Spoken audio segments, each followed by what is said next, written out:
Alô, galerinha do canal Bionline, tudo bem? Eu sou o professor Marcos André. Tem dúvida sobre a ação dos hormônios? Então se liga da nossa aula de hoje que nós vamos falar sobre sistema endócrino.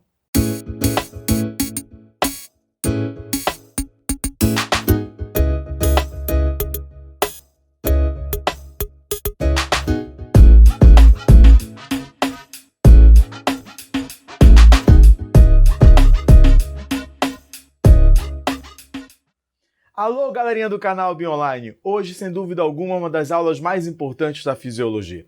Nós vamos trabalhar um dos sistemas mais cobrados e um dos sistemas que mais chama a atenção dos alunos, já que ele trabalha basicamente com os mecanismos de coordenação.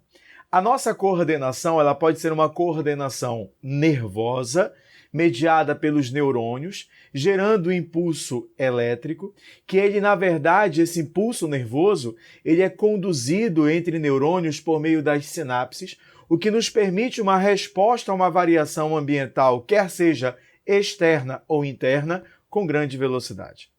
Por outro lado, nós temos o sistema endócrino. E esse sistema endócrino é determinado a partir da produção de substâncias lançadas na corrente sanguínea, que são denominadas de hormônios. E aí a primeira ideia, pessoal, lembra de uma situação bem simples, quando você leva um susto. Quando você leva um susto, seu corpo reage a esse susto, com o aceleramento dos batimentos cardíacos, com a constrição de vasos sanguíneos periféricos. Então, essa é uma reação que envolve a produção de um hormônio, neste caso, relacionado, por exemplo, à medula de uma glândula chamada adrenal, e o hormônio é a famosa adrenalina. Então vamos dar uma ideia agora, vamos trabalhar uma situação importante para vocês, pessoal.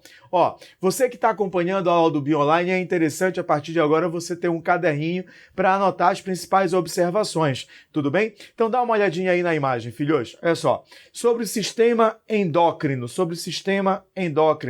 Galerinha, é importante que você siga o professor Marcos André. Aí tá o endereço, do Instagram, tá? prof.marcosandrebio.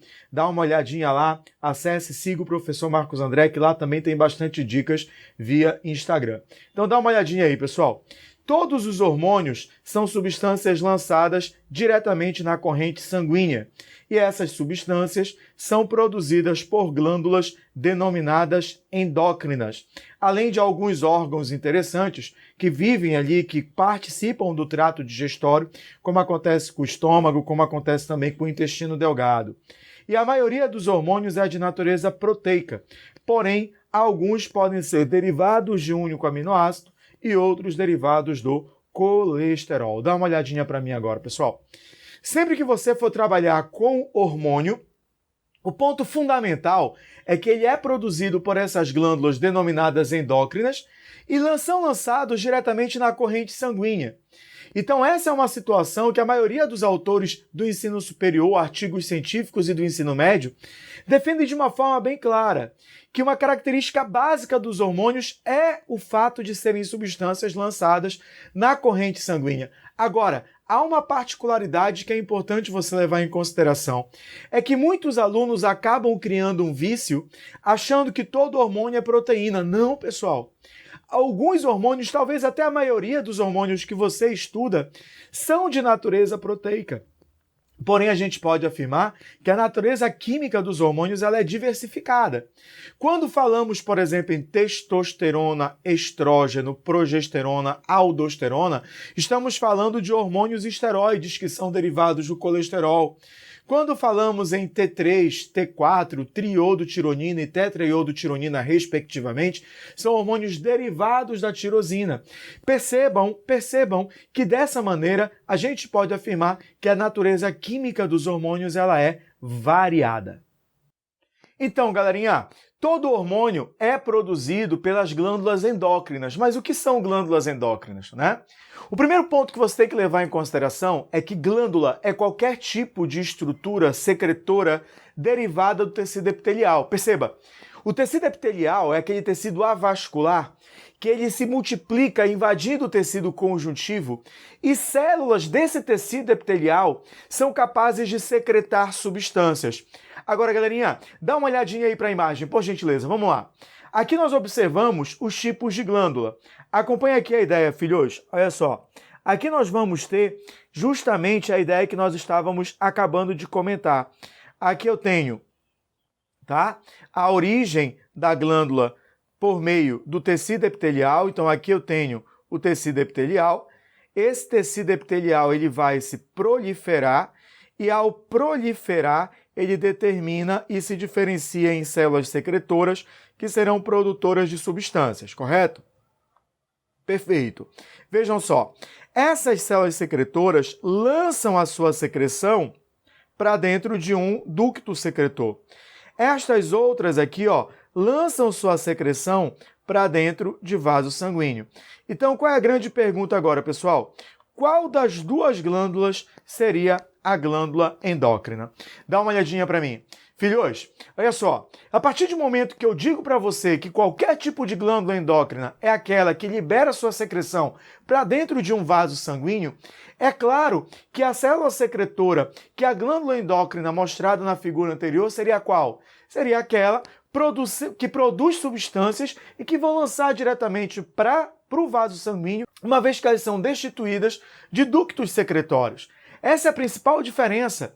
As glândulas exócrinas são aquelas que apresentam o ducto de secreção, lançarão o seu conteúdo para fora do corpo ou para dentro de uma cavidade. Por sua vez, as endócrinas são destituídas do ducto de secreção e lançarão o seu produto para dentro de um vaso sanguíneo, sendo transportados assim pela corrente sanguínea. Então, volto lá para a imagem, filhos. Então, dessa maneira, a gente pode definir que esta glândula aqui é a nossa glândula endócrina responsável, então, pela produção dos hormônios. Tudo bem, pessoal? Olha só, a natureza química dos hormônios, como já comentado anteriormente, ela é variada. Veja só, eu tenho aqui, pessoal, o T4, tetraiodotironina, tudo bem? Eu tenho a noradrenalina, a adrenalina e a triodotironina. Todos esses hormônios são derivados de um único aminoácido, que seria, no caso, o aminoácido tirosina. Então, esse é um tipo de natureza química hormonal. Galerinha, aqui na imagem, nós temos um outro tipo também de hormônio, tudo bem? Que são os hormônios derivados, tá, do colesterol. E os hormônios derivados do colesterol são denominados de esteroides, nesse caso, o cortisol. E nós temos um outro tipo de hormônio interessantíssimo, pois ele é derivado, ou na melhor dizendo, ele é formado por vários aminoácidos. Nesse caso, são hormônios peptídicos, a ocitocina e o antidiurético, o ADH. São formados por um número reduzido de aminoácidos, tá? Então, eles são hormônios de natureza proteica, porém são classificados, nesse caso, como peptídicos. Dá uma olhadinha para mim. Turma, essa imagem que você acabou de observar demonstra a natureza variada dos hormônios, o que nós já citamos em aulas anteriores. O que nós chamamos a atenção de vocês é justamente o fato de você colocar na sua cabecinha que o fato de ser hormônio é porque é lançado na corrente sanguínea, mas não obrigatoriamente que ele seja uma proteína. Um dos fatores que mais chama a atenção dos alunos, sem dúvida alguma, é o mecanismo de ação dos hormônios. Como é que os hormônios eles atuam? É bem claro na cabecinha de vocês que o hormônio ele tem um papel de ação altamente específica, correto? Ou seja, o hormônio ele vai atuar sobre uma determinada célula. E a célula que recebe a ação desse hormônio ela é denominada de célula-alvo. Célula-alvo. É interessante ressaltar o seguinte, pessoal, me acompanha, por favor. Eu disse ainda há pouco que todo hormônio ele é de natureza química variada, existindo proteínas, existindo esteroides, existindo derivados de um único aminoácido, correto? Porém, para que o hormônio possa atuar, é necessário que exista uma proteína, e essa proteína é o famoso receptor hormonal. É justamente esse receptor que determina, filhos, a especificidade da ação de um hormônio. O hormônio ele atua sobre um determinado tipo de célula desde que esta apresente o seu receptor. Por exemplo, quando eu falo assim que um determinado hormônio, como é o caso da insulina, atua na captura de glicose pelas tuas células, é porque nas tuas células tem o receptor para a insulina, que determina então o transporte de glicose para o citoplasma. Então, perceba que eu posso ter células, por exemplo, que não têm um receptor para insulina. E dessa maneira, esse hormônio não atuará sobre essa célula destituída desse receptor. Então, os mecanismos de ação hormonal dependem, sobretudo, dos seus receptores. Dá uma olhadinha agora para a imagem, pessoal. Agem apenas em células-alvo. A especificidade depende de receptores de natureza proteica. E esses receptores, esses hormônios podem utilizar mecanismos de segundos mensageiros, como a formação do AMP cíclico, bem como também do cálcio. Agora acompanha a imagem de novo, pessoal. Aqui eu tenho um hormônio. Vamos lá, acompanha aí, filhos. Aqui eu tenho um hormônio, certo?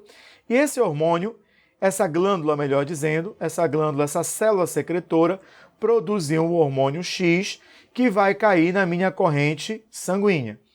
Esse hormônio está sendo transportado pelo sangue. Para que ele desencadeie a sua função, ele vai ter que interagir com um receptor. Veja só, esse receptor vai se ligar ao hormônio para determinar a função desse hormônio. Alguns receptores podem estar localizados aqui na membrana plasmática. Outros receptores podem estar localizados no citoplasma. E alguns receptores também podem estar localizados, pessoal, no núcleo. Então, o que determina a localização do receptor é justamente a natureza química do hormônio. Os hormônios de natureza proteica e peptídica, os receptores estão na membrana celular. Por outro lado, os hormônios esteroides, o seu receptor está no citoplasma.